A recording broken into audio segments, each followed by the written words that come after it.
Est-ce que les édifices gouvernementaux du centre-ville de Québec sont vides? C'est la question d'Éric de Charlesbourg. Eh bien, les édifices comme le complexe G sont loin d'être pleins, Éric, et justement, la Société québécoise des infrastructures est en train de revoir sa stratégie. L'achalandage dans les tours à bureaux a évidemment diminué avec la pandémie. Il n'y a pas moins de fonctionnaires, mais ils travaillent en majorité à la maison. Par contre, ce qui sauve notre centre-ville, un peu, c'est la politique de télétravail du gouvernement. Grâce à cette politique, la très grande majorité des 29 152 fonctionnaires de la capitale nationale qui travaillent à temps plein dans un édifice à bureaux à Québec doivent se rendre à leur lieu de travail minimalement 2 jours par semaine.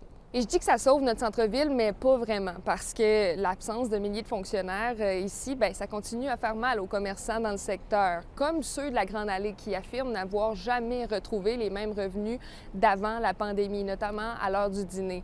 Parce que pour ces entrepreneurs, la fonction publique québécoise représentait jusqu'à 80 de leur clientèle.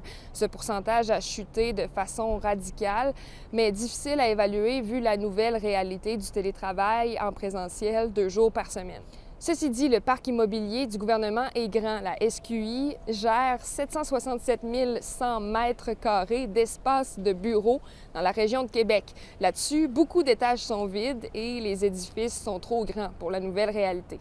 Mais la SQI et le Conseil du Trésor travaillent actuellement à transformer des milieux de travail pour optimiser tout l'espace que le gouvernement possède. Leur approche vise à ce que les fonctionnaires aient une variété d'endroits pour travailler non assignés. L'objectif à long terme est de réduire les espaces loués inutilement, donc réduire les coûts de loyer payés par les ministères. Autrement dit, la SQI considère ne pas renouveler certains baux pour optimiser des édifices et en délaisser d'autres. D'ailleurs, certains experts pensent qu'on devrait carrément revoir la vocation des espaces gouvernementaux pour en faire des espaces à condos. Donc, par exemple, un fonctionnaire pourrait avoir son condo au 12e étage du complexe G, mais travailler au 18e étage.